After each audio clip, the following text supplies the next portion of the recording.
Haleluya. Mula pertama saya mengucapkan salam sejahtera di dalam nama Tuhan Yesus Kristus buat semua kita. Selamat beribadah, selamat mendengarkan firman Tuhan, selamat datang dalam rumah Tuhan.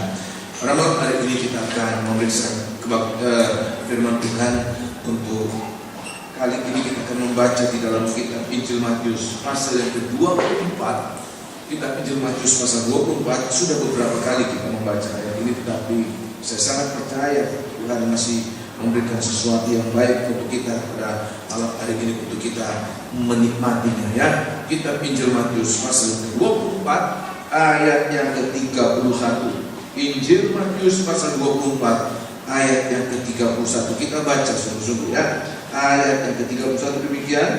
Dan ia akan menyuruh keluar malaikat-malaikatnya dengan meniup sangkakala yang dahsyat bunyinya. Ya. Dan mereka akan mengumpulkan orang-orang pilihannya dari keempat penjuru bumi, dari ujung langit yang satu ke ujung langit yang lain. Terima kasih ya.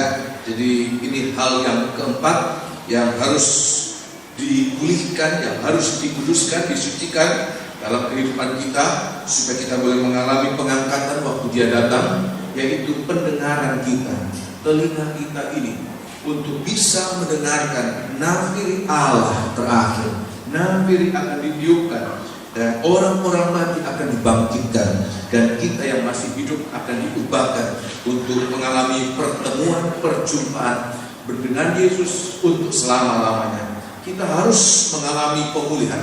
Tanpa penyucian telinga kita ini, maka kita tidak akan mendengarkan nafiri Allah yang akan ditiupkan pada saat kedatangannya kembali. Oleh sebab itu, ya hari-hari ini kita mohon Tuhan, ya setiap kali kita mendengarkan firman-Mu adalah kesempatan buat kita mengalami penyucian pendengaran kita, supaya kita tidak mendengarkan hal-hal yang lain yang akan meresahkan. Sebab ayat mengatakan, pada hari-hari terakhir menjelang kedatangan, kamu akan mendengarkan deru perang. Ini dengan telinga juga mendengarkan deru perang, perpecahan, peperangan. Tapi Tuhan katakan, biar kita mendengarkan nafiri Allah untuk mengubahkan kita sempurna. Coba mengalami demikian amin. Ya, malam hari ini saya akan membawa surat dalam kitab Perjanjian Lama. Kita bilangkan bagaimana menceritakan perjalanan bangsa Israel dari Gunung Sinai untuk mereka berjalan dalam langkah hidup mereka ya. Nah, di padang gurun. Saya akan bawa surat dalam kitab Bilangan pasal ke-10, bagaimana Tuhan menggunakan nafiri yang Tuhan perintahkan buat Musa untuk dibuat. Ada 2 nafiri perak yang dibuat dari perak tempaan untuk kemudian menuntun gerak orang Israel. Gerak orang Israel, baik mereka berkumpul maupun mereka berjalan, itu komandonya adalah nafiri perak itu. Dan itu gambaran buat kita hari-hari ini, bagaimana kita memperhatikan itu, supaya kita boleh mengalami nafiri Allah akan berbunyi untuk kita, membangkitkan orang-orang mati, mengubahkan kita yang masih hidup ya, masih tinggal. Nah, di dalam kitab Ibrani Bilangan pasal yang ke-10, mulai ayat 1 sampai ayat yang ke-10, itu berbicara tentang bagaimana pekerjaan nafiri ini untuk menggerakkan rombongan Israel itu dalam perjalanan mereka dari Gunung Sinai ya. Nah, kita baca cukup kita akan baca beberapa ayat saja untuk menunjukkan bagaimana kita harus mengalami itu ya. Ayat yang pertama, perhatikan. Tuhan berfirman kepada Musa, buatlah 2 nafiri dari perak tempaan, harus kau buat itu Ya. supaya dipergunakan untuk memanggil umat Israel dan untuk menyuruh laskar-laskarnya berangkat. Ya. Apabila kedua nafir itu ditiup, segenap umat itu harus berkumpul kepadamu di depan pintu kemah pertemuan. Terus, jikalau hanya satu saja ditiup, ya, maka para pemimpin, para kepala suku, para kepala pasukan Israel harus berkumpul kepadamu. Ya. Apabila kamu meniup tanda semboyan, maka haruslah berangkat laskar-laskar yang berkemah di sebelah timur. Ya. Apabila kamu meniup tanda semboyan kedua kalinya, maka haruslah berangkat laskar-laskar yang berkemah di sebelah selatan. Jadi tanda semboyan harus ditiup untuk menyuruh mereka berangkat. Ayat yang ke-8 langsung. Nafiri itu harus ditiup oleh anak-anak Imam Harun. 9, teruskan. Dan apabila kamu maju berperang di negerimu melawan musuh yang menyesatkan kamu, Ya. kamu harus memberi tanda semboyan dengan nafiri, supaya kamu diingat di hadapan Tuhan Allahmu dan diselamatkan daripada musuhmu. Ayat yang ke-10. Juga pada hari-hari kamu bersukaria, pada perayaan-perayaanmu dan pada bulan-bulan barumu, haruslah kamu meniup nafir itu pada waktu mempersembahkan korban-korban bakaranmu dan korban-korban keselamatanmu. Maksudnya supaya kamu diingat di hadapan Allahmu. Ya. Akulah Tuhan Supaya kamu diingat Tuhan Allahmu. Akulah Tuhan Allahmu. Orang Israel mendapatkan perintah lewat Musa. Tuhan katakan untuk membuat 2 nafiri perak dari perak tempaan. Untuk apa nafiri itu? Untuk menentukan, untuk menggerakkan orang Israel dalam perjalanan mereka. Bahkan ayat mengatakan nafiri ini akan berguna sampai di tanah Kanaan. Nafiri ini akan bagi tanda pada saat mereka akan berperang. Tuhan katakan mereka harus meniupkan nafiri itu. Tetapi juga pada hari raya, hari sukaria, orang-orang Israel juga harus meniupkan nafiri ini. Untuk apa? Ayat mengatakan untuk diingat oleh Tuhan. Tuhan mengingat kita dalam peperangan, itu pergumulan kita, dalam masa sukar kita, dalam kesusahan kita. Tuhan katakan tiup nafiri itu. Tapi juga dalam sukacita kita harus tetap meniupkan nafiri itu. Untuk apa? Supaya Tuhan mengingat kita. Sebab ada banyak kali orang kemudian tahan pada saat suasana peperangan, suasana pergumulan. Mereka tahan, berkumpul dalam kesulitan, mereka berkumpul, mereka bersekutuan. Tetapi ada banyak kali mereka mengalami kehancuran. Justru pada saat mereka mengalami sukacita, sukaria, mereka mengalami kejatuhan. Yang tadinya keluarga itu aman, nyaman, ya, tenang-tenang saja. Tetapi pada saat mengalami sukaria, kelimpahan dengan harta benda, justru mengalami kehancuran. Kenapa? Mereka tidak ingat Tuhan dan tidak diingat oleh Tuhan. Tapi Alkitab mengatakan tiupkan nafiri itu supaya kamu diingat Tuhan. Waktu susah, waktu senang, kita diingat Tuhan. Amin. Ya, malam hari ini saya akan menyampaikan ada 2 fungsi atau 2 kegunaan dari nafiri dalam saat mereka dalam perjalanan selama di padang gurun. Padang gurun itu gambaran perjalanan kita selama di dunia ini. Perhatikan, kita harus memperhatikan nafiri itu ada simbol, ada makna. Di setiap peniupan nafiri itu terkandung suatu pengertian, terkandung suatu makna yang harus kita bisa cerna, bisa tangkap dan kita ikuti. Sebab kalau kita tidak mengikuti itu, kita akan mengalami tertinggal, kececeran dan mengalami kebinasaan. Tapi kalau kita mengikuti itu, seperti kita dibawa dari satu tempat ke tempat yang lain. Alkitab mengatakan dibawa dalam satu perhentian untuk mengalami perhentian di tanah Kanaan. Ya, nah malam hari ini saya akan memberikan ada 2 fungsi saat mereka berjalan di padang gurun. 2 fungsi di padang gurun adalah apa? Nomor 1 untuk mereka berkumpul. Tapi yang kedua untuk mereka berangkat. Ya. Dan pada saat mereka masuk tanah Kanaan ada 2 juga fungsi, yaitu apa? Saat mereka berperang, mereka tidak berperang sendiri, tapi mereka diingat oleh Tuhan. Tuhan menyertai mereka dalam peperangan. Ya. Tetapi juga saat mereka mengalami sukacita, Tuhan ada. Baik dalam suka maupun dalam duka, Tuhan ada menyertai mereka. Nah saya akan sampaikan apa ini buat kita, khususnya pada ayat yang kedua. Kita baca sekali lagi. Bagaimana saat mereka berkumpul, ya. Ayat yang kedua mulai sekali lagi. Buatlah 2 nafiri dari perak. Ya.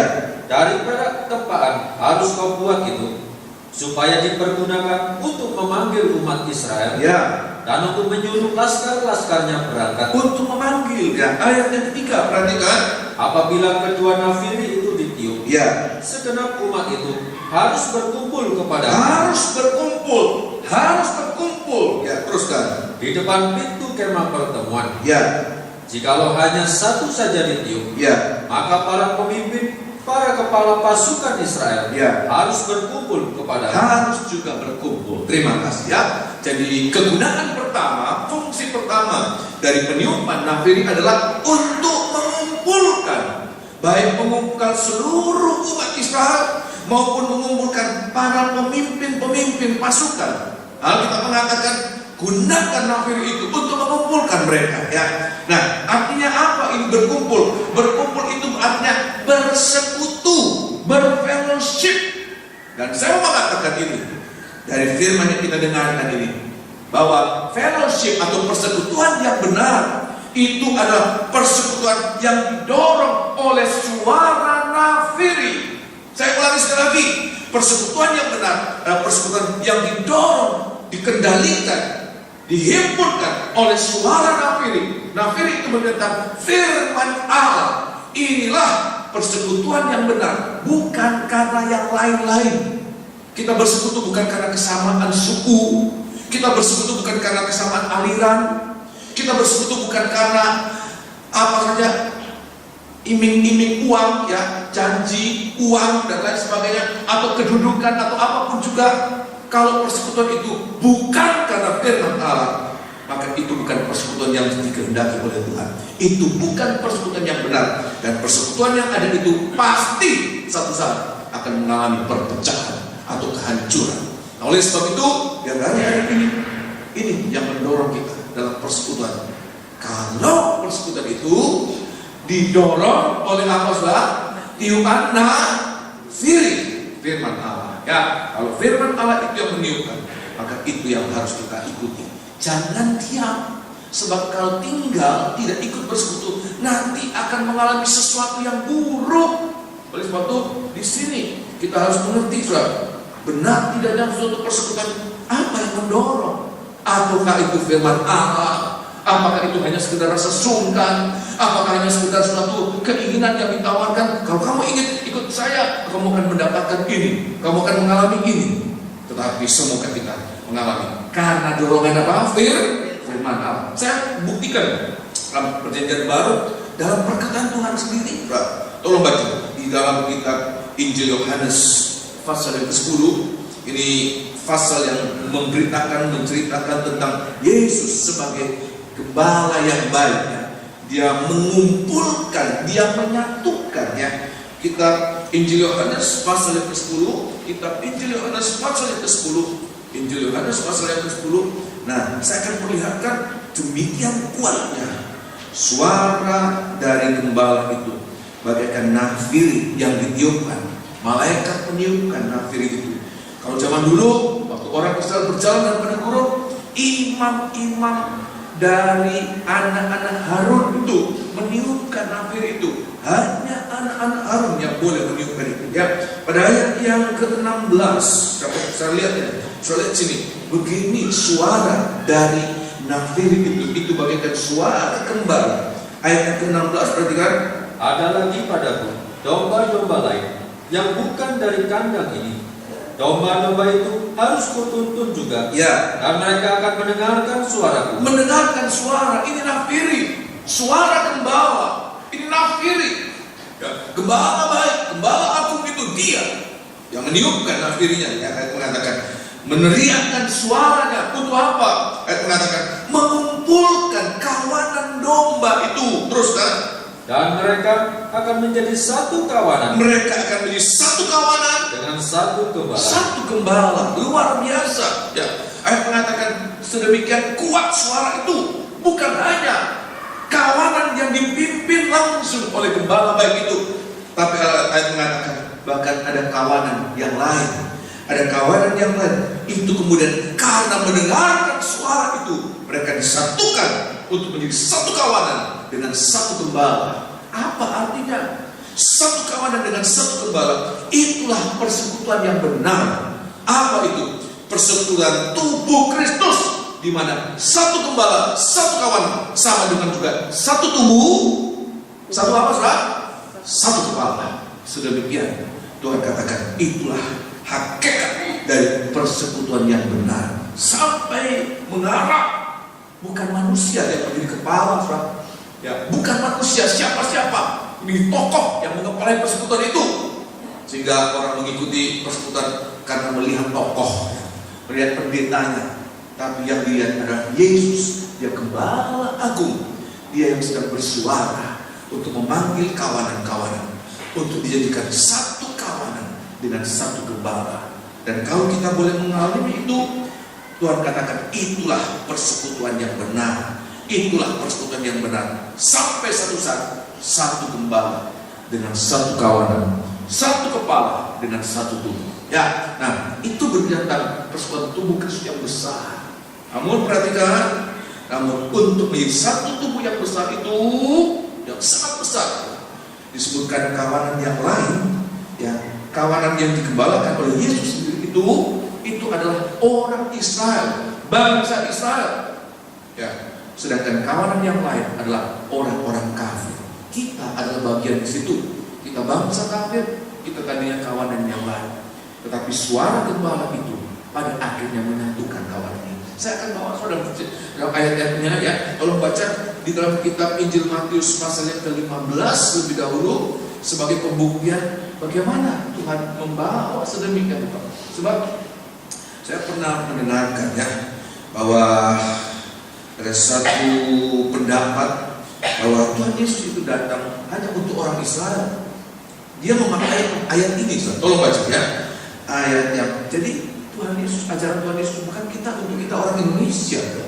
Seolah-olah begitu, bukan untuk orang Indonesia, bukan untuk orang Kristen, tetapi buat orang-orang Yahudi, agama Yahudi, ya. Ayat yang ke-24, dia mengutip ayat ini, memutarbalikkan. Memang, ya, untuk pertama kali, maksud pertama datangnya Tuhan Yesus adalah untuk orang Israel. Tapi Nabi Rasul Yohanes mengatakan dia datang kepada miliknya, tapi miliknya tidak menerimanya. Ya, tolong baca pada ayat yang ke-24, perhatikan. Jawab Yesus, ya, aku diutus hanya kepada domba-domba yang hilang, ya, dari umat Israel. Nah, itulah kawanan yang dipimpin oleh Tuhan dari kandang untuk membawa mereka dalam perjalanan mereka. Tapi kemudian satu saat Tuhan tidak hanya berbicara hanya untuk orang Israel saja, tetapi Tuhan memperluas. Ada kawanan yang lain yang mau disatukan oleh Tuhan Yesus, mau disatukan. Itulah seluruh dunia, seluruh umat Allah. Sehingga di dalam kitab Injil Matius pasal 24, ya, Injil Matius pasal yang ke-28, ya, kitab Injil Matius pasal 28 ayat 18 dan ayat yang ke-20 ini belum sempat dikerjakan oleh Tuhan Yesus, dipercayakan buat kami hamba-hambanya untuk meniupkan ini. Malaikat-malaikat yang kecil meniupkan untuk menyatukan kawanan yang lain ini. Itulah kita, orang-orang kafir ini, ya. Ayat yang ke-30 pasal yang ke-28 ayat yang ayat yang ke-18, Yesus mendekati mereka dan berkata, kepadaku telah diberikan segala kuasa di surga dan di bumi. Jadi ini sebenarnya pekerjaan Tuhan. Dia gembala, tetapi secara fisik belum sempat dikerjakan. 3,5 tahun dia baru bekerja di tengah-tengah umat Israel. Tetapi waktu dia naik ke surga, nanti hari Kamis, ya, hari Kamis kita akan memperingati itu. Waktu dia naik ke surga, ayat mengatakan mandat itu diberikan buat kita. Kuasa di bumi dan di surga itu diberikan untuk kita. Ayat mengatakan kepadaku telah diberikan kuasa di surga dan di bumi. Untuk apa? Ayat yang 19. Karena itu, ya, pergilah, ya, jadikanlah semua bangsa muridku. Ini kawanan yang lain. Semua bangsa, bangsa apa saja, etnis apa saja, suku apa saja, bahasa apa saja. Ayat mengatakan pergi kamu. Ya. Teruskan. Dan baptislah mereka, ya, dalam nama Bapa dan Anak dan Roh Kudus. Jadi bukan hanya sekedar percaya. Oh, Yesus itu adalah nabi. Percaya dia adalah yang dilahirkan dari roh Allah. Tapi Tuhan katakan baptiskan mereka, jadikan mereka murid. Ya, jadikan mereka muridku, baptiskan mereka. Teruskan. Dan ajarlah mereka, ya, melakukan segala sesuatu yang telah kuperintahkan kepadamu. Ya. Dan ketahuilah, aku menyertai kamu senantiasa sampai kepada akhir zaman. Luar biasa. Ini suatu proyek yang besar sekali. Bagaimana kerinduan Tuhan Yesus bahwa nanti seluruh bangsa yang ada di dunia ini untuk menjadi umatnya, untuk menjadi kawanan domba dengan satu kepala, satu gembala. Yesus adalah gembala, dan semua umat yang ada di dunia adalah domba-dombanya, baik dia orang Israel maupun dia orang kafir. Kita adalah bagian pada orang-orang kafir. Untuk satu saat kita boleh menjadi tubuhnya dengan dia adalah kepalanya. Sudah bisa mengerti demikian, amin? Namun dari proyek yang besar ini, yang sangat besar ini, mega project ya, ini proyek yang sangat besar, dimulai dari satu poin, start point yang sangat sederhana, yang sangat kecil. Apa itu? Bagaimana Tuhan ingin menyatukan nikah, rumah tangga, itu dimulai ya, mulai dari situ. Untuk proyek yang besar, orang Israel, orang kafir ya, itu suatu proyek yang ya, kalau kita katakan muluk-muluk, sangat ideal, sangat muluk ya. Bayangkan kita mungkin berpikir, bagaimana bisa itu terjadi? Orang kafir, orang Israel bisa menyatu, bagaimana bisa itu terjadi? Tapi Tuhan katakan, mulai melangkah dari langkah sederhana. Menyatu itu dimulai dari hal yang sederhana, dalam nikah, dalam rumah tangga. Oleh sebab itu, di dalam kitab Injil Matius pasal yang ke-18, kitab Injil Matius 18, Tuhan katakan di sini Tuhan mau menyatukan. Nah, firman itu yang akan menyatukan. Saya sangat percaya ya, sebab ini merupakan suatu pergumulan kita semua. Saudara yang masuk dalam nikah berapa tahun pun ya, pergumulan kita adalah bagaimana kita dua itu bisa menjadi satu. Pergumulan, ada nikah yang baru 1 tahun, ada nikah yang sudah 10 tahun, ada yang 15 tahun, 20 tahun, 30 tahun. Tadi Pak Bram yang membacakan ini ulang tahun nikah, kalau tidak salah ya.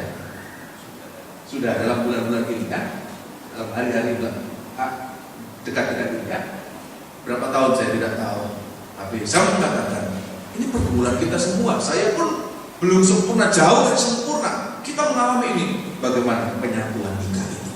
Sebab di situ test case ya, bagaimana kita akan mengalami menyatu satu gembala dengan satu kawanan ya, satu kawanan dengan satu gembala. Nah, dalam kitab Injil Matius pasal 18 ya, kitab Injil Matius pasal 18 ayat yang ke-19, sebab kalau kita tidak mengalami itu, bagaimana kita bisa menyatu ya dengan tubuh Kristus yang begitu besar? Orang Islam, orang kafir bisa menyatu. Bagaimana bisa alami itu kalau dalam suatu skala yang sangat kecil, skop yang sangat mikro itu kita tidak mengalaminya? Ayat yang ke-19, perhatikan. Dan lagi, aku berkata kepadamu, ya, jika 2 orang daripadamu di dunia ini, 2 orang di dunia ini, bisa saja orang mengatakan 2 orang itu teman baik ya, teman yang sangat akrab, teman baik, punya teman ya, best friend. Kita punya teman, ayo kita sembahyang sama-sama, bisa. Tetapi 2 orang itu juga berbicara tentang nikah ya. Bagaimana kita nikah di bumi ini? 2 orang, 2 pribadi dengan 2 karakter, dengan 2 perbedaan. Tapi Tuhan katakan, kita harus menjadi satu di bumi ini, satu. Teruskan. Sepakat meminta apapun juga. Sepakat meminta apapun juga. Perhatikan. Permintaan mereka itu ya, akan dikabulkan oleh Bapakku yang di surga. Luar biasa. Permohonan sebesar apapun juga, proyek sebesar apapun juga, kalau di bumi ini kita mulai dengan kesatuan nikah, maka Tuhan katakan seperti tidak ada sesuatu yang tidak mampu kita kerjakan. Kalau kita berhasil menyatu dalam nikah, maka apa yang sukar? Tidak ada yang sukar, sebab bukan kemampuan kita, Tuhan bekerja. Tolong, ayat yang ke-20 akan dikabulkan oleh Tuhan.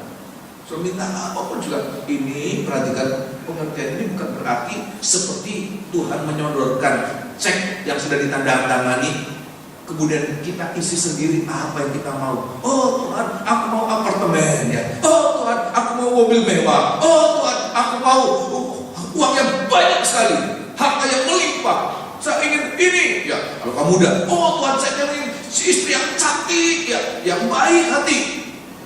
Kalau wanita juga, oh Tuhan, saya ingin suami yang tajir ya, ganteng, pinter semuanya ya. Sedemikian mungkin permintaan kita. Bukan, Tuhan. Ayat mengatakan apapun yang kamu minta itu bukan bukan seperti kita menerima cek yang sudah ditandatangani, yang kita bisa isi semau kita, 10 miliar, 100 triliun atau berapapun juga. Bukan.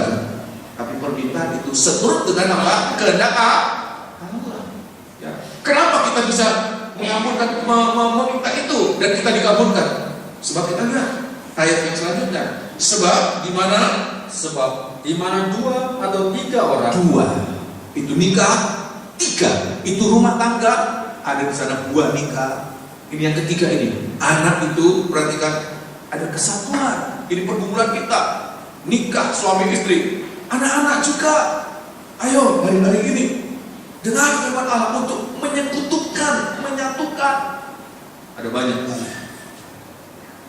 di antara anak Tuhan, bahkan hamba Tuhan, antara anak dan orang tua ada gap yang besar sekali.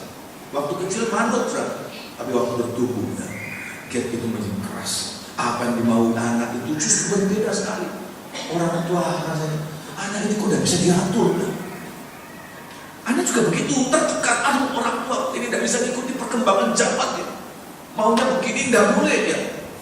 Nggak bisa menyatu. Doa, nggak dijawab oleh Tuhan. Rahasia di sini, kenapa? Tidak ada penyatuan. Ya. Ayat mengatakan, di mana ada 2 atau 3 orang berkumpul dalam nama. Kata nama itu mengandung karakter. Bagaimana kita menerima nama itu, menerima karakter itu? Doa, tapi keinginan daging yang kita naikkan. Tidak, kita berdoa dengan karakter Yesus. Ini berdoa dalam nama Yesus katanya, berdoa dengan karakter Yesus. Ayat mengatakan, di mana mereka berkumpul dalam namaku, di situ aku ada di tengah-tengah mereka. Luar biasa. Di dalam perkumpulan 2 orang, di dalam perkumpulan 3 orang, nikah dan rumah tangga. Ayat mengatakan, Yesus sebagai kepala rumah tangga itu ada di tengah-tengah. Suatu persekutuan yang sangat kuat yang tidak dapat diceraikan. Coba saya dengar namanya. Haleluya. Ini perkumpulan kita. Siapa yang bisa mengerjakan itu, saudara? Ya siapa? Jasa psikologi, psikiater itu tidak sanggup. Ya, para penasihat, ya, konsultan itu nggak akan sanggup mengerjakan itu. Tidak akan ada sanggup kecuali firman Allah. Hanya nafir itu yang sedang ditiupkan. Itu saja yang bisa mengerjakan penyatuan itu. Terus waktu biar di hari-hari ini kita menyadari itu dan kita menghargai bahwa nafir itu yang akan menyatukan kita. Hanya nafir itu yang akan menyatukan kita. Nah, malam hari ini saya akan memperlihatkan bagaimana langkah-langkah untuk kita bisa menyatu. Ya, lewat nafir yang ditiupkan. Nafir ditiupkan, kita harus tangkap apa makna dari bunyi nafir ini dan kita ikuti, kita lakukan. Orang kesal disuruh kumpul malah tinggal di sana. Ya, ada satu saat ya, orang kesal disuruh berkumpul ya. Nah, ini orang-orang bangkang ya. Dia tidak mau kumpul, tidak mau. Cerita nanti sudah bisa baca ya. Dalam kitab Yosua ya, mereka tidak mau, mereka bangkang. Nah, kita baca dalam kitab kita bilang ya, kita akan baca dalam kitab ini langkah-langkah dalam kitab Efesus apa? Ya, ini langkah-langkah kita mengalami kuasa firman Allah itu menyatukan kita. Ikuti itu, sebab kesana kita didorong. Efesus pasal yang kedua, surat dan Efesus pasal yang kedua ya, surat dan Efesus pasal yang kedua. Haleluya. Efesus pasal yang kedua ayat yang ke Efesus pasal yang kedua ayat yang ke-14. Oh luar biasa. Efesus pasal yang kedua ayat ke-14. Ini yang menyatukan. Ini yang merupakan bagikan perekat. Ini yang membuat kita bisa menyatu. Dengarkan firman Allah mendorong kita untuk melakukan itu. Ayat yang ke-14. Perhatikan. Karena dialah damai sejahtera kita yang telah mempersatukan kedua pihak. Dua pihak. Dan yang telah merobohkan tembok pemisah. Ini berbicara tentang Israel dan kafir. Israel dan kafir yang tidak bisa menyatu sejak lahir ini. Bangsa Israel, bangsa kafir tidak pernah menyatu sampai hari ini. Makanya ada krisis konflik Timur Tengah yang tidak pernah padam, berkepanjangan. Sudah berapa puluh tahun, ratusan tahun, ribuan tahun tidak pernah menyatu. Kapan hanya bisa menyerang? Ayat mengatakan apa? Dia merobohkan tembok pemisah, yaitu permusuhan. Sebab dengan matinya sebagai manusia, ya, ia telah membatalkan hukum Taurat dengan segala perintah dan ketentuannya, ya, untuk menciptakan keduanya menjadi satu manusia baru. Satu manusia baru. Perhatikan, di dalam dirinya, dan dengan itu mengadakan damai sejahtera, dan untuk memperdamaikan keduanya di dalam satu tubuh dengan Allah oleh salib, terus dengan melenyapkan perseteruan pada salib itu. Ayat yang ke-17, perhatikan. Ia datang dan memberitakan damai sejahtera kepada kamu yang jauh. Kita orang kafir, ini kita yang jauh, kawanan yang lain. Bagaimana bisa sampai menyatu dengan kita yang kamu yang dekat? Kalau tidak ada berita itu suara yang menyatukan. Mana yang bisa menyatukan? Tidak ada. Tapi berita yang disampaikan. Berita tentang apa? Kristus yang disalibkan. Kristus yang disalibkan melenyapkan permusuhan. Tembok pemisah itu dirobohkan. Teruskan. Dan damai sejahtera kepada mereka yang dekat. Terima kasih. Oleh sebab itu di hari-hari ini, kalau saja Israel dan kafir itu bisa disatukan, karena tembok pemisah yang menghalangi duanya itu bisa menyatu itu lewat kematian Tuhan, korban Tuhan bisa terjadi. Maka saya sangat percaya dalam setiap nikah akan juga mengalami penyatuan. Asal apa? Langkah pertama, tinggikan korban Kristus. Korban Kristus harus melebihi. Petrus pasal yang kelima. Saudara, 1 Petrus pasal yang kelima. 1 Petrus pasal yang kelima. 1 Petrus pasal yang kelima. Oh, haleluya. 1 Petrus pasal yang kelima. Ayat yang kelima. Nah, saya akan melihatkan ini suara gembala, suara untuk menyatukan. Nanti saya akan melihatkan ada suara yang lain, bukan untuk menyatukan. Bukan untuk menyatukan. Ayat yang kelima, perhatikan. Demikian jugalah kamu, hai orang-orang muda. Ini nafir yang ditiupkan untuk mengumpulkan. Ini suara gembala untuk menjadikan satu kawanan. Dari kawanan apapun juga. Ayat mengatakan, adapun padaku juga domba-domba dari kawanan yang lain, tapi mereka mendengarkan suaraku untuk menjadi satu kawanan dengan satu gembala. Ayat mengatakan ini. Perhatikan, ini suara harus kita dengar. Ayat yang kelima. Demikian jugalah kamu, hai orang-orang muda. Orang-orang muda. Perhatikan kaum muda, orang-orang muda. Perhatikan. Tunduklah kepada orang-orang yang tua. Karena tunduk itu rendahkan diri. Tidak pernah terjadi persekutuan tanpa kerendahan hati. Teruskan. Dan kamu semua rendahkanlah dirimu seorang terhadap yang lain. Dengarkan apa perkataan Tuhan. Sebab Allah menentang orang-orang yang congkak. Nah itu tidak pernah ada persekutuan. Iblis, Lucifer itu contoh orang yang congkak. Teruskan. Tetapi mengasihani orang yang rendah hati. Tapi Yesus itu gambar. Itulah contoh sempurna pribadi yang rendah hati.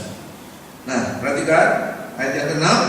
Karena itu, rendahkanlah dirimu di bawah tangan Tuhan yang kuat, supaya kamu ditinggikannya pada waktunya. Terus serahkanlah segala kekhawatiranmu kepadanya, sebab Ia yang memelihara kamu. Ayat yang ke-8, perhatikan ini kita harus sadari, saudara.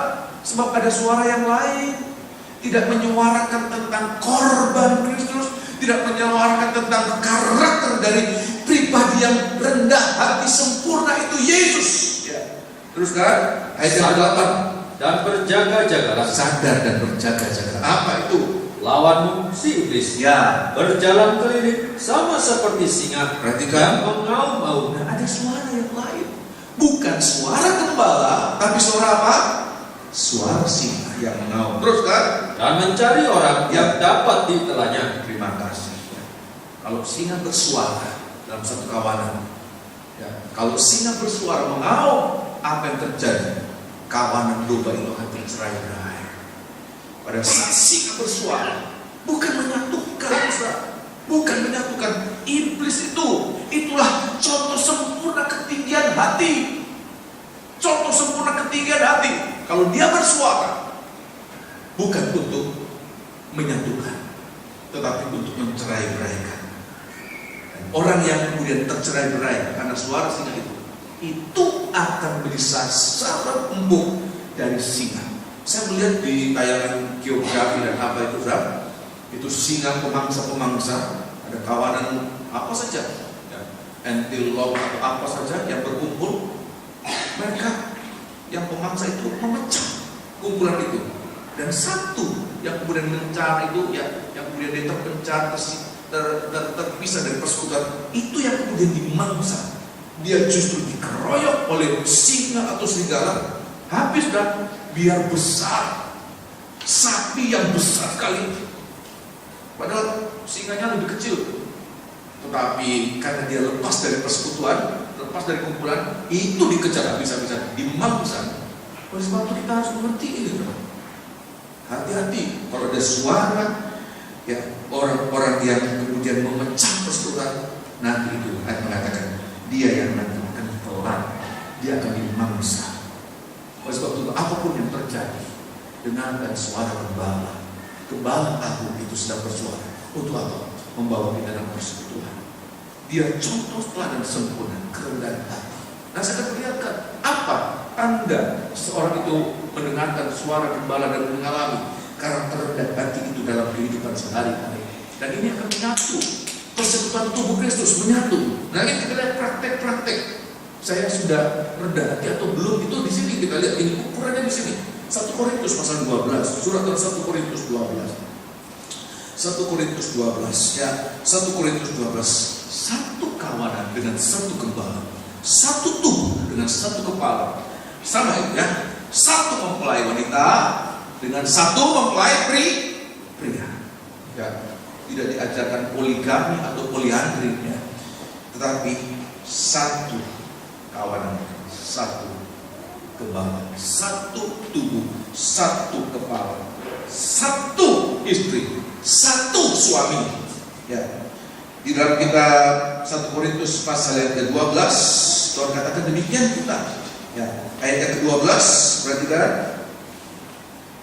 Karena sama seperti tubuh itu satu, ya, dan anggota-anggotanya banyak. Tapi walaupun banyak, bukan berarti dia kawin dengan banyak istri, tidak. Tapi Yesus itu, ya, kepala itu satu, tubuh itu banyak, tapi satu. Ya. Terus kan? Dan segala anggota itu, ya, sekalipun banyak, walaupun banyak, tapi merupakan satu tubuh. Satu tubuh. Demikian pula Kristus. Ya. Sebab dalam satu roh kita semua, ya, baik orang Yahudi, ya, maupun orang Yunani, terus baik budak maupun orang merdeka, ya, telah dibaptis menjadi satu tubuh, ya, dan kita semua diberi minum dari satu roh. Kita lihat ayat 21. Ini praktek orang memiliki kerendahan hati. Tinggikan norma Kristus, tapi rendahkan diri serendah-rendahnya. Ya, ayat yang ke-21. Jadi mata tidak dapat berkata kepada tangan, ya, aku tidak membutuhkan kau. Terus, dan kepala tidak dapat berkata kepada kaki, ya, aku tidak membutuhkan kau. Terima kasih. Ayat yang ke-12, ayat 22, maafkan. Malahan justru anggota-anggota tubuh yang nampaknya paling lemah, Nah, yang paling dibutuhkan. ya, terima kasih. Jadi kita lihat ini, orang yang rendah hati, perhatikan, orang yang rendah hati itu bisa menyatu. Praktek rendah hati apa ini? Bisa menganggap orang lain itu membutuhkan orang lain itu. Dia menganggap dia membutuhkan orang lain. Dia tidak menganggap dia tidak membutuhkan orang lain. Nah, ini tanda orang rendah, ada kerendahan hati. Kalau orang sombong, dia tidak peduli orang lain. Tanpa orang lain saya bisa. Nah, kalau itu terjadi dalam nikah, seandainya suami mengatakan tanpa istri, nggak ada istri, aku bisa hidup tanpa istri. Atau sebaliknya, ya, istrinya terlalu banyak, pendapatannya, ya, sebab dia memiliki perusahaan mungkin jauh melebihi. Ini orang-orang modern ini bisa terjadi, bro. Istri gajinya itu jauh lebih tinggi dari suami. Tapi jangan, saya mengatakan, pada saat kita tidak memiliki kerendahan hati, seperti kita tidak membutuhkan orang lain. Tanpa kamu, ya, gak usah gajimu simpan karena ini gajiku, tidak membutuhkan orang lain. tidak pernah akan terjadi apa? Kesatuan. Kemudian nikah sampai berapa puluh tahun pun tidak pernah menyatu. Sebab tidak punya kerendahan hati, tidak pernah menganggap yang lain itu sesuatu yang dibutuhkan. Kalau mata, dia katakan kepada kaki, aku tidak butuh kaki. Padahal praktiknya kok bisa begitu, saudara? Mata bukan segala-galanya. Dia hanya bisa apa? Melihat. Dia tidak bisa berjalan, dia tidak bisa mengambil. Sedemikian juga kaki. Walaupun dia bisa menendang, dia bisa berjalan, tapi dia tidak bisa melihat. Dia tidak bisa mengambil sesuatu. Kalau tidak terpaksa, saudara. Memang ada orang-orang yang extraordinary ya. Karena dia punya tangan, ya, kakinya bisa jadi tangan. Tapi secara umum tidak demikian. Sehingga dibutuhkan kerendahan hati. Kita bisa membutuhkan hanya orang yang merendahkan diri, hanya orang yang punya kerendahan hati yang dapat merasakan, aku membutuhkan kamu. Tanpa kamu, aku juga tidak sempurna. Walaupun aku dapat membuat sesuatu, tetapi tanpa kamu, aku tidak sempurna. Orang katakan, yang lemah itu biasanya istri yang dianggap bencana yang lemah. Saya gambarkan, kalau kita pegang di antara 5 jari kita yang paling kecil, yang paling lemah adalah kelingking. Tapi seandainya kita pegang tanpa kelingking, bisa kuat tidak, saudara? Nggak ada kelingking kecil, hampir tidak ada sedap apa. Apa bisa kuat tidak? Nggak bisa. Kelingking walaupun kecil, ini sangat dibutuhkan. Sehingga 4 jari mengatakan, kelingking walaupun engkau kecil, kami sangat membutuhkan engkau. Sebab apa? Pada saat engkau ada, pegangan kami menjadi kuat. Kita bisa siapa? Hanya orang yang punya kerendahan hati, merasa membutuhkan orang lain, tidak merasa bisa membuat sesuatu tanpa orang lain, tidak membutuhkan orang lain. Ya, yang kedua apa, Pak? Kalau baca ayatnya kedua ketiga, 2 ketiga. Ini praktek-praktek simpel, sederhana, Ustaz. Terjadi setiap hari, Ustaz. Nah, ayat yang kedua ketiga, perhatikan. Dan kepada anggota-anggota tubuh yang menurut pemandangan kita kurang terhormat, kurang berharga, perhatikan, kita berikan penghormatan khusus. Dan terhadap anggota-anggota kita yang tidak elok, kita berikan perhatian khusus. Terima kasih. Praktika kedua, orang yang punya kerendahan hati apa? Bisa menghargai orang lain. Menghormati itu menghargai orang lain. Nggak pernah akan terjadi persekutuan dalam nikah sekalipun yang paling kecil. Seandainya istri tidak menghormati suami, menghargai suami, atau sebaliknya suami tidak menghargai istri, banyak kasus terjadi. Istri itu mengeluh, aku lakukan apa saja, seolah-olah apa yang aku lakukan itu tidak ada harganya. Padahal sudah jemput anak, pelihara apa, rasanya kurang saja. Nggak merasa dihargai suaminya. Ada juga suami yang begitu, Bro. Aku kerja apapun juga penghasilanku rasanya tidak ada harga, kurang. Sebab apa? Loh, kok suami orang bisa menghasilkan lebih, kok kamu tidak bisa? Tidak penghargaan, tidak pernah akan menyatu. Oleh sebab itu hanya orang yang punya kerendahan hati, merasa membutuhkan orang lain, bisa menghargai orang lain. Dan selain itu ayat 26, ini hanya orang rendah hati yang bisa melakukan itu. Ayat 26 apa? Karena itu, jika satu anggota menderita, semua anggota turut menderita. Jika satu anggota dihormati, semua anggota turut bersukacita. Bisa merasakan apa yang dirasakan sesama. Itu hanya orang yang rendah hati. Kalau tinggi hati, pas lihat orang lain lagi kesusahan, urusanmu bukan urusanku. Kira-kira begitu saja. Tapi melihat orang lain senang, berhasil, sakit hati. Loh, kok dia? Kok enggak aku? Kok dia sakit hati? Kenapa? Enggak rendah hati, sombong, congkak, tinggi hati. Itu yang terjadi sekarang ini. Kalau orang lain susah, disyukuri. Tapi kalau orang lain berhasil, dicemburui. Kok dia? Malah dia yang sakit gigi, kan? Sakit hati, kok dia? Kenapa? Tidak rendah hati. Tapi orang rendah hati, pada saat orang lain susah, dia turut merasakan susah. Tapi saat orang lain senang, ya, ingatkan. dia juga turut senang. Ini yang terjadi sekarang terbalik. Senang melihat kesusahan orang lain, tapi susah melihat kesenangan orang lain. Tolong sekali lagi, kenapa kita tidak mencontoh contoh sempurna? Tuhan katakan, sempurna karena sukacitaku ini. Peladanilah pikiran perasaanmu, resapi apa di pikiran perasaan Yesus. Dia merendahkan diri serendah-rendahnya sampai pada titik yang terendah. Oh, haleluya. Ayat ke-26 sekali lagi. Karena itu, jika satu anggota menderita, semua anggota turut menderita. Jika satu anggota dihormati, semua anggota turut bersukacita. Terima kasih.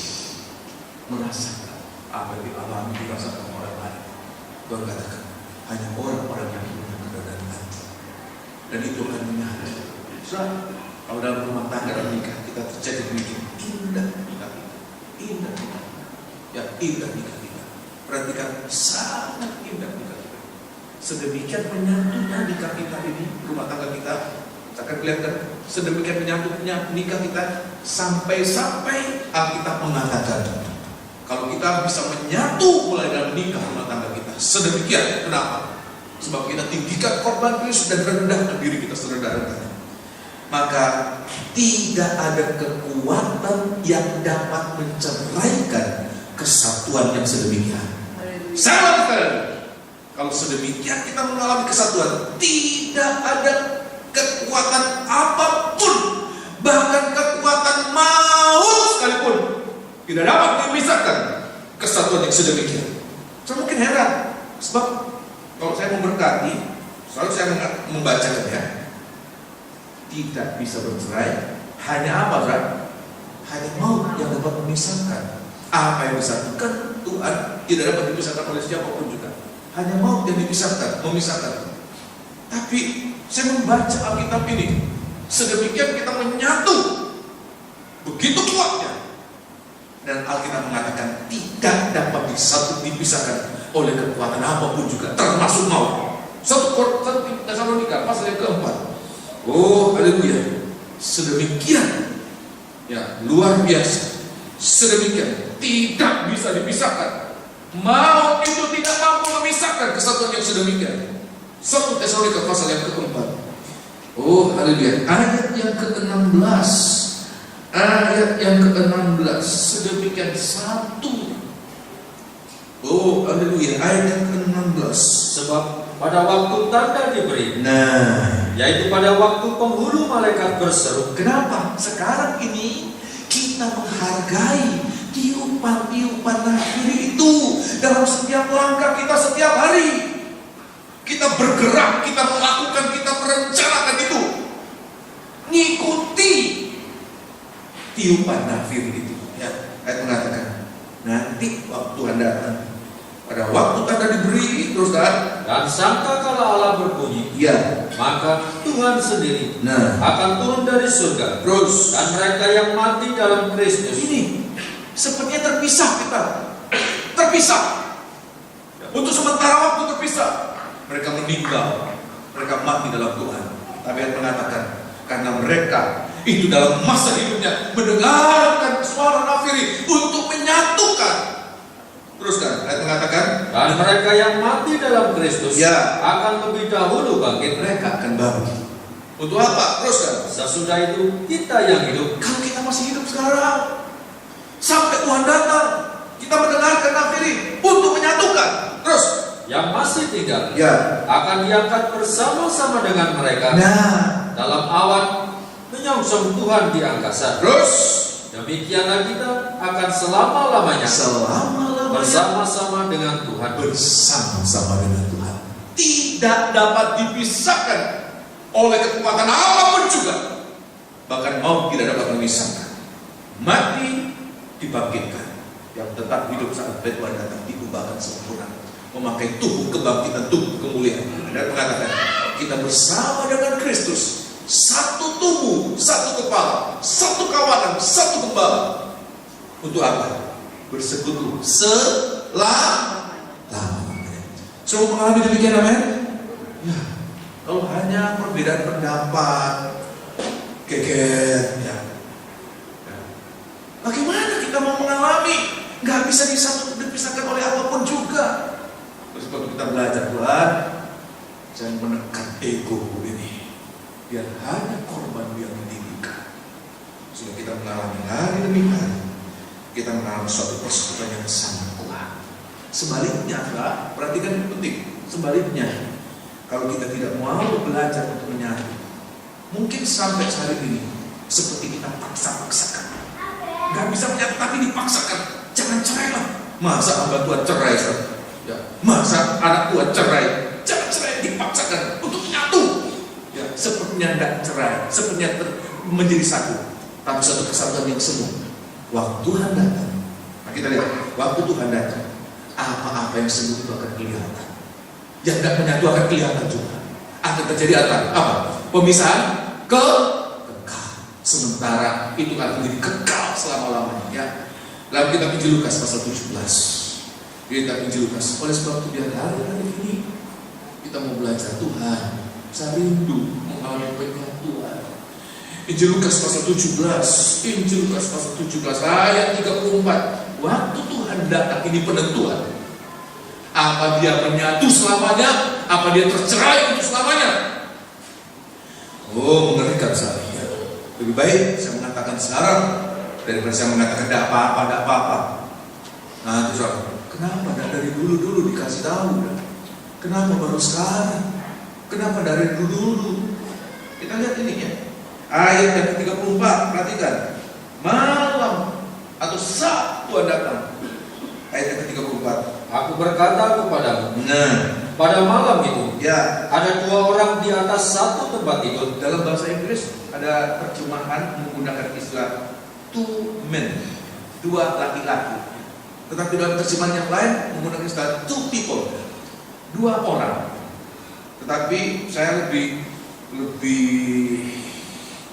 condong untuk meyakini dua orang. Bisa saja laki-laki dua-dua atau perempuan dua-dua, tetapi lebih tepatnya laki perempuan nikah, suami istri tidur dalam satu ranjang yang sama, satu kamar, nggak bisa ranjang, nggak bisa kamar, dipaksakan untuk tidak bercerai, dipaksakan untuk menyatu, tapi hati ini tidak pernah menyatu. Ada tembok pemisah, perseteruan, permusuhan yang tidak pernah dirobohkan. Kenapa? Tidak pernah memandang korban Kristus, tidak pernah mau merendahkan diri. Aku mengatakan pada satu ada kembali. Ada dua orang, satu tempat itu. Perhatikan. Yang seorang akan dibawa, yang seorang diangkat, dan yang lain akan ditinggalkan. Yang lain ditinggalkan, yang lain tertinggal. Dan tertinggalnya, terima kasih. Waktu Tuhan datang, pemisahan waktu Tuhan datang. Itu pemisahan yang tidak pernah akan ketemu lagi, Pak. Tidak pernah akan ketemu lagi. Kalau pengangkatan bisa ketemu lagi, Pak. Kalaupun ketinggalan pada zaman Antikris, masih ada kemungkinan untuk ketemu lagi dengan orang-orang yang mengalami penyingkiran, bukan pengangkatan, penyingkiran. Tapi waktu pengangkatan, kalau itu kemudian terpisah waktu pengangkatan, itu perpisahan untuk selama-lamanya. Oleh sebab itu di hari-hari ini, biar kita bawa Tuhan, saya merindukan nikahku yang jauh dari sempurna ini. Kita belajar untuk menyatu. Dalam begitu banyak perbedaan, kita menyatu supaya penyatuan ini lebih besar lagi. Dalam jemaat, persatuan ini lebih besar lagi. Ya, tubuh Kristus yang besar. Ada persekutuan yang besar, yang begitu besar. Ya, persekutuan tubuh Kristus besar sekali, kan? Jangan dikerdilkan. Oh, seolah-olah tubuh Kristus itu luar gerejaku. Cuma denominasiku besar sekali, kan?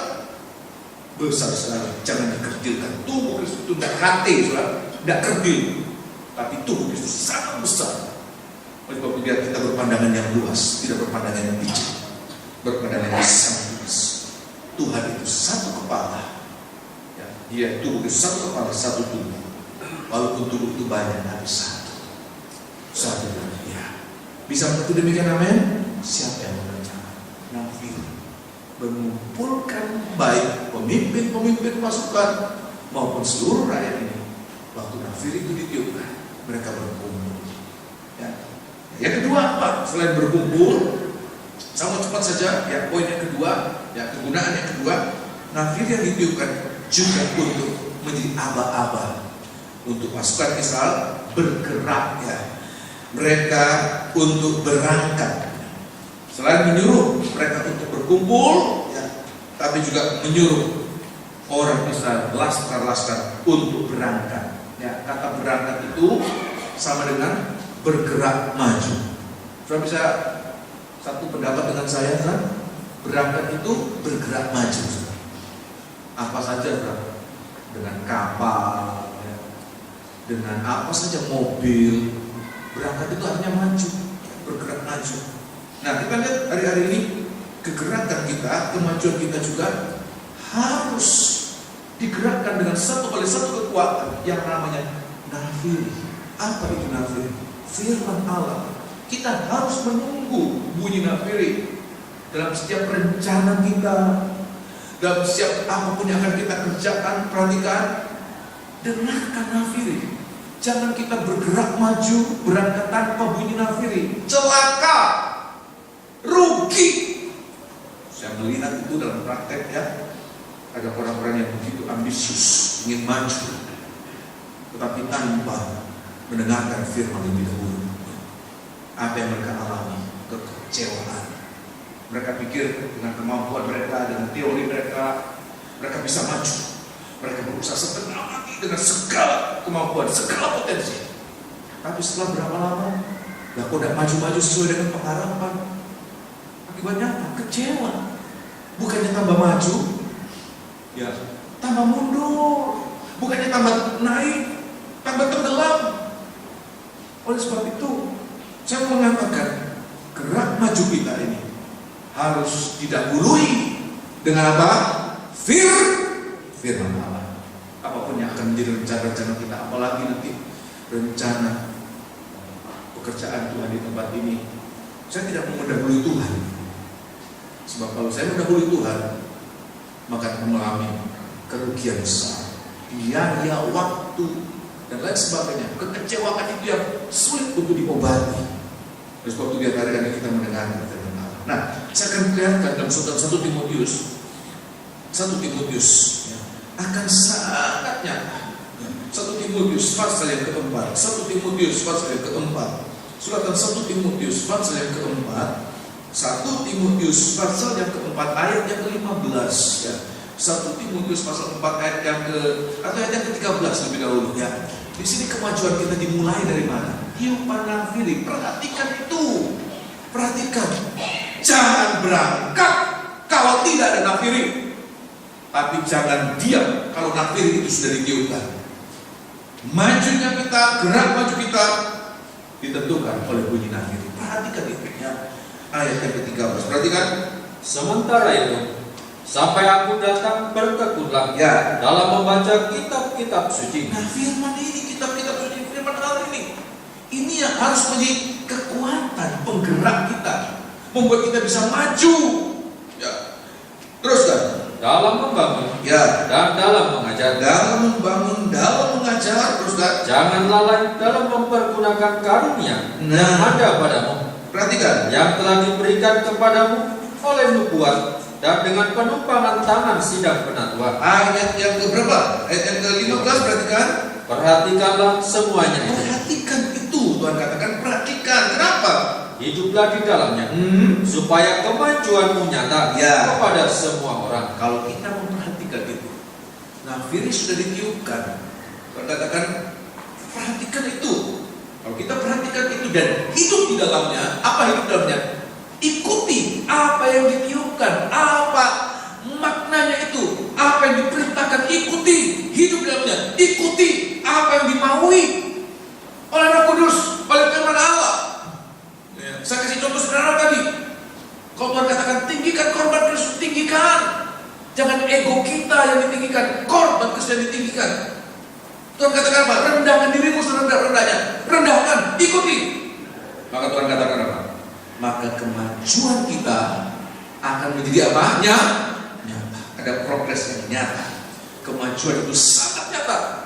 Jangan sampai kemudian dituliskan dari tahun ke tahun seperti tidak ada kemajuan. Ditinjau dari waktu, seharusnya sudah menjadi pengajar. Tetapi fakta masih anak-anak, tidak ada kemajuan. Sebab apa? Mendengarkan, mungkin sempat mendengarkan firman Allah, mungkin mendengarkan nafiri Allah, tetapi tidak mengikuti. Kepada jemaat di Kemelatian, saya gambarkan orang Israel, kalau ditiupkan nafiri untuk mereka berangkat dan mereka tinggal di situ, ya, di mana mereka berada tadinya, mereka tidak akan mengalami apa-apa yang diberikan kepada umat Israel. Apa itu? Tidak ada tiang awan, tidak ada tiang api, tidak ada mana, tidak ada air. Sebab apa? Tuhan memberikan 4 perkara ini: tiang awan, tiang api, mana, air itu hanya di tengah-tengah perkemahan orang Israel. Sudah bisa mengerti demikian, amin? Kalau ada satu orang, katakan Musa sekalipun, Harun sekalipun, gak mau ikut rombongan yang diperintahkan untuk jalan, biar dia Musa, biar dia Harun, biar dia imam-imam, ya, dia akan seperti tercacar pada gurun. Dan Alkitab mengatakan pada gurun itu makanan yang dahsyat, tidak ada tanaman, tidak ada air, begitu banyak dengan ular-ular yang berbisa itu dan kalajengking. Di sana dia akan dimangsa oleh keganasan pada gurun. Oleh sebab itu biar hari-hari ini, ya, Rasul Paulus katakan kepada Timotius, perhatikan itu dan hidup di dalamnya. Ikuti apa yang dimaui oleh tiupan itu. Kalau Tuhan ingin kita bergerak, saya tidak tahu dalam hari-hari ini, dalam tahun-tahun ini, dalam hal Tuhan ingin kita maju bergerak. Tetapi imam-imam, perhatikan ini penting. Ya, jemaat Tuhan yang dikasih Tuhan, dengarkan nafiri itu. Kalau Tuhan ingin kita bergerak maju, walaupun ada ongkos, ekstra kos, ya, walaupun ada pengorbanan, kerjakan itu. Daripada nanti kita korban sia-sia, seperti orang Israel yang tertinggal sebab tidak mendengarkan dan tidak mengikuti nafir yang mengatakan mereka harus berangkat. Dengarkan dan ikuti, sebab di sana kita akan mengalami tiang awan memberikan kita peneduhan pada saat siang hari. Tiang api akan menjadi terang dan hangat pada malam hari. Tuhan akan memberikan kita mana itu hanya diturunkan di tengah-tengah perkemahan orang Israel.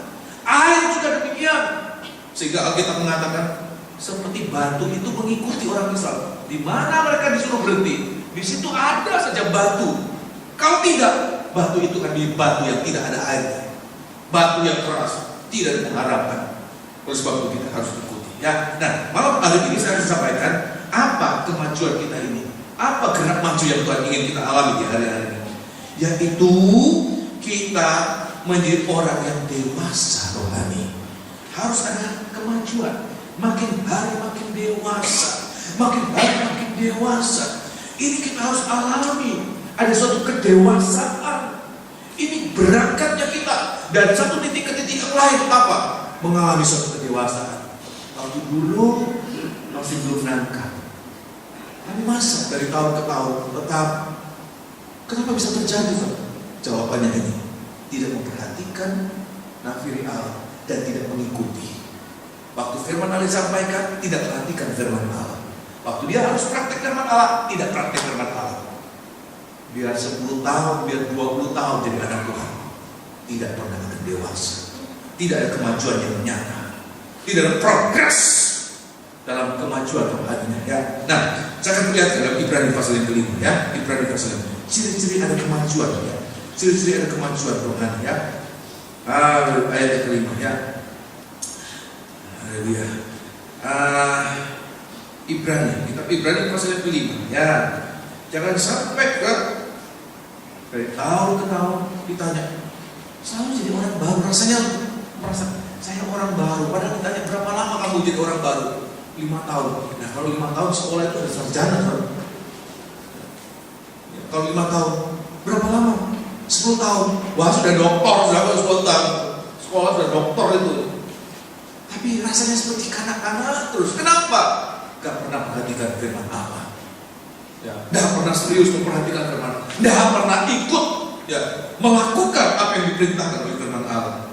Jangan heran, kan? nggak pernah mengalami kemajuan. Ayat yang ke-12, perhatikan. Ayat yang ke-12, Ibrani pasal 5 ayat 12. Ini penulis Ibrani mengatakan, itu realitas banyak anak-anak Tuhan, banyak hamba-hamba Tuhan. Saya pun harus mengaku, bertahun-tahun saya hidup seperti demikian. Ayat yang ke-12, sebab sekalipun kamu ditinjau dari sudut waktu, sudah seharusnya menjadi pengajar. Kamu masih perlu lagi diajarkan asas-asas pokok dari pernyataan Allah.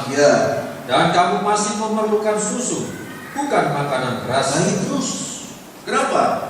Ayat yang ke-13, sebab barang siapa masih memerlukan susu, ia tidak memahami ajaran tentang kebenaran. Sebab ia adalah anak kecil. Tetapi makanan keras adalah untuk orang-orang dewasa, yang karena mempunyai panca indera yang terlatih untuk membedakan yang baik daripada yang jahat. Ayat yang ke-11, perhatikan. Tentang hal itu banyak yang harus kami katakan, tetapi yang sukar untuk dijelaskan, karena kamu terlalu lamban dalam hal mendengarkan. Di sini kedewasaan rohani, kemajuan rohani diperlihatkan, tingkat kedewasaan rohani.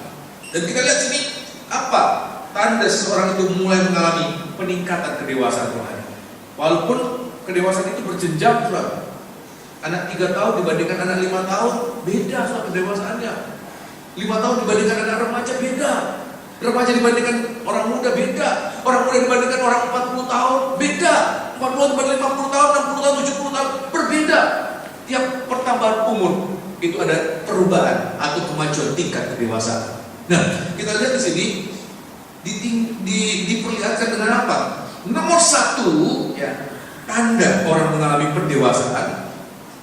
Itu nomor 1, ayat yang ke-11 dikatakan bisa mengerti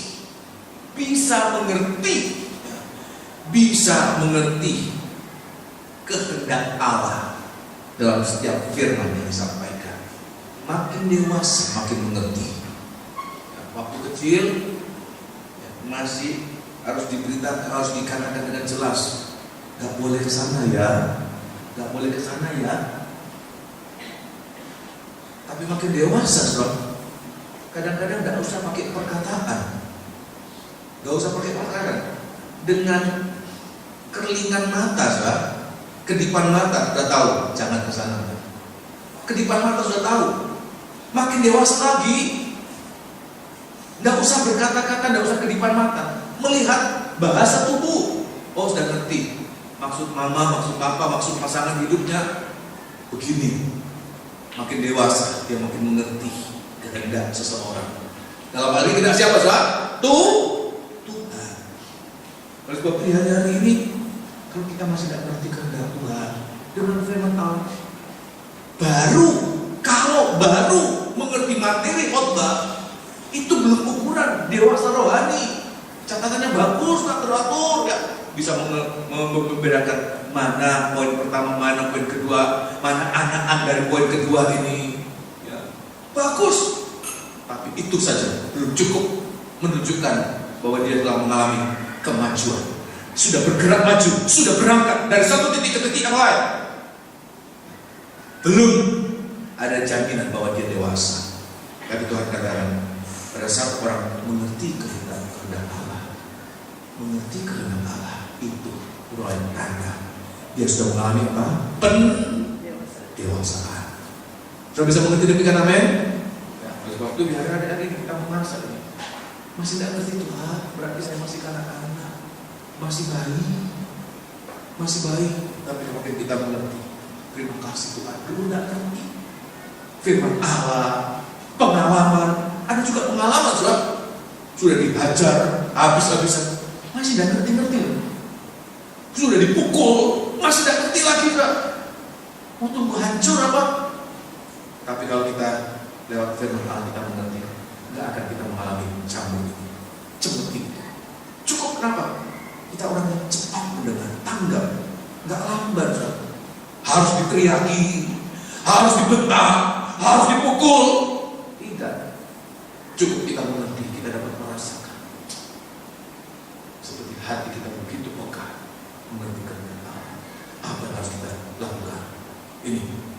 melatih kepekaan kita mengerti kehendak Allah. Dan yang kedua, ini tanda orang dewasa. Pada ayat yang ke-14 kali lagi kita baca, memiliki panca indera yang terlatih, sense yang terlatih. Ya, ayat yang ke-14.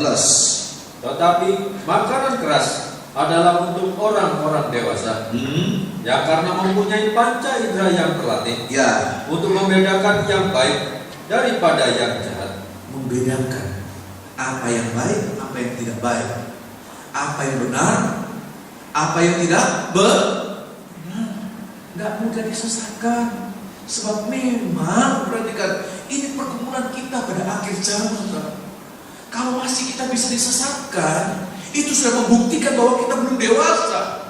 Kita belum bisa menentukan ini baik atau tidak baik. Yang penting, yang pokoknya, yang penting, perhatikan, belum bisa membedakan apa yang baik dan yang jahat. Efesus pasal yang keempat, surat Efesus pasal yang keempat, mengerikan sekali. Akan disesatkan. Ini tujuan iblis, menyesatkan sebanyak mungkin orang Kristen. Kalau boleh anak-anak Tuhan, hamba Tuhan yang mana? Yang tidak mengalami bergerak maju. Bergerak maju ini bukan, oh gerejanya besar, oh jemaatnya banyak, oh kaya-kaya, oh. Bukan itu ukuran kemajuan, tidak itu. Kedewasaan rohani. Ayat yang ke Efesus pasal 4 ayat yang ke-14, perhatikan, atau ayat yang ke-13 dahulu, mengalami suatu tingkat pertumbuhan. Ada suatu pertumbuhan. Bayi, balita, remaja, kaum muda, dewasa muda, sampai dewasa, sampai mengalami dewasa penuh. Sangat mengerti. Ayat yang berapa tadi? 13. Sampai kita semua telah mencapai kesatuan iman dan pengetahuan yang benar tentang anak Allah. Perhatikan, kedewasaan penuh dan tingkat pertumbuhan yang sesuai. Dewasa penuh, tingkat pertumbuhan yang sesuai dengan kepenuhan Kristus. Ayat yang ke-14. Sehingga kita bukan lagi anak-anak, bukan lagi bayi, bukan lagi anak-anak yang tidak bisa membedakan. Maafkan, kalau bayi itu apapun yang di tangan itu dimakan, saudara. Mainan masuk mulut, makanan masuk mulut. Maafkan, kotoran sekalipun kalau dia pegang masuk mulut. Kenapa? Gak bisa membedakan ini baik atau jahat. Kalau racun pun dikasih di tangan, masuk mulut, dimakan. Kenapa? Gak bisa membedakan. Oleh sebab itu hari-hari ini kita harus sensitif itu. Tingkat pertumbuhan yang penuh sesuai dengan kehendak Tuhan. Sehingga kita bukan lagi anak-anak yang diombang-ambingkan oleh rupa-rupa angin pengajaran. Ini benar atau tidak benar ini? Ini benar. Satu saat kita harus mandiri, soal. Harus mandiri, bisa menentukan. Kalau kita begitu dimanjakan, kalau begini kira-kira benar enggak ya? Begitu sebentar-bentar nanya, begitu ya. Gak mau mendewasakan diri. Nanti satu saat kita harus menentukan. Gak bisa tanya siapa-siapa lagi. Bisa kita tidak dewasa, kita tidak menentukan, jadi makan empuk. Tapi Alkitab mengatakan kita tidak diombang-ambingkan dengan begitu banyak angin pengacara. Oleh permainan palsu manusia dalam kelicikan mereka yang menyesatkan. Oleh sebab itu hari-hari ini dengarkan nafirimu ditiupkan buat kita. Setiap hari asal kita kemudian dengan apa yang Tuhan berikan buat kita. Jujur, saya harus mengakui, saya menyampaikan firman Allah tempat ini jauh dari sempurna. Tapi saya sangat percaya seandainya kita perhatikan sungguh-sungguh cukup untuk membuat kita bisa bertumbuh dari satu kedewasaan ke tingkat dewasa lebih. Bahkan ayat mengatakan sampai satu saat kita mengalami diubahkan dari kemuliaan kepada kemuliaan yang lebih besar. Sampai satu saat kita bisa berjumpa dengan Dia sempurna tanpa cacat celah. Semua mengalami demikian, amin. Haleluya. Lakukan Tuhan buat kita. Nafiri dia yang bertumbuh. Kita akan bagi berdiri, kita akan nyanyikan satu lagu. Oh, haleluya.